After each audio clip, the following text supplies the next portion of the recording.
స్థలానికి ఇశ్రాయేలు దేవుడైన యెహోవాను ఆరాధించుటకు సమకూరమని పిలవండి.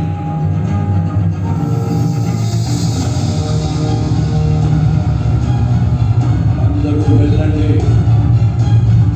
అందరినీ రమ్మనండి. ఏ ఒక్కరి ఇంట్లో ఉండడానికి వీలు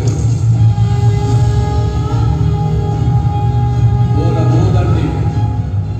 సొలొమోను రాజు ఆజ్ఞ ప్రకారం యాజకులను, లేవీయులను, శతాధిపతులను, ఇశ్రాయేలు పెద్దలను, గోత్రాధిపతులను, 100 మంది పైన, 1000 మంది పైన అధిపతులను, పెద్దలను గిబియోనులోని మహా ఎత్తైన స్థలములకు సమకూరమని రాజైన సొలొమోను ఆజ్ఞాపించుచున్నాడు. ఇశ్రాయేలు నలుమూలల నుండి ప్రజలు గిబియోను పర్వతము యొద్దకు బయలుదేరారు. కుటుంబ సమేతంగా రండి, ఊరు వాడ కదిలి రండి. లేవీయులు, యాజకులు బయలుదేరండి. జ్ఞానులు, న్యాయాధిపతులు రండి. సైన్యాధిపతులు కథం తొక్కండి. ఎలా వస్తున్నారో చూడండి.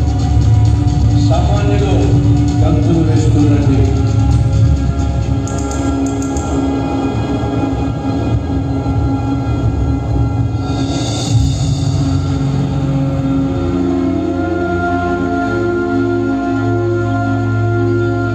సంబరాలతో రండి.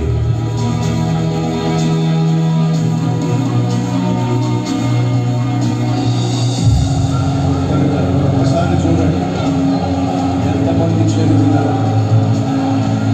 మహాసంద్రములు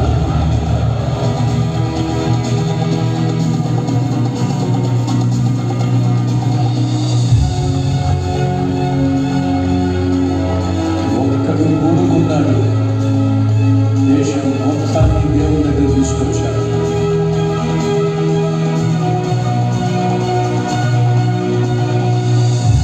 పరిశుద్ధ స్థలముని చెప్పులు తీసేశాడు. వదిలిపోవడానికి గొర్రెలను తీసుకొచ్చాడు. అక్కడ గిబియోనులో సొలొమోను ప్రభువు జీవితంతో నమస్కరించాడు.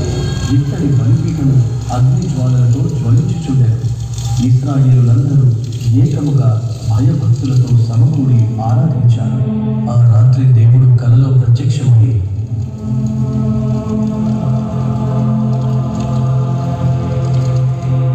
నీకు ఏమి కావాలో అడుగు. ప్రభువా, నీవు నన్ను నా తండ్రి దావీదు స్థానంలో రాజుగా చేశావు. నేను బాలుడి వలనే ఉన్నాను. నీ ప్రజలను నడిపించుటకు జ్ఞానం, మంచి చెడులను గ్రహించే వివేకము దయచేయుము. సొలొమోను మాటకు సంతోషించిన దేవుడు అతనికి గొప్ప జ్ఞానము, ధనము, కీర్తి అనుగ్రహించాడు. ఒక్కడు తలుచుకున్నాడు.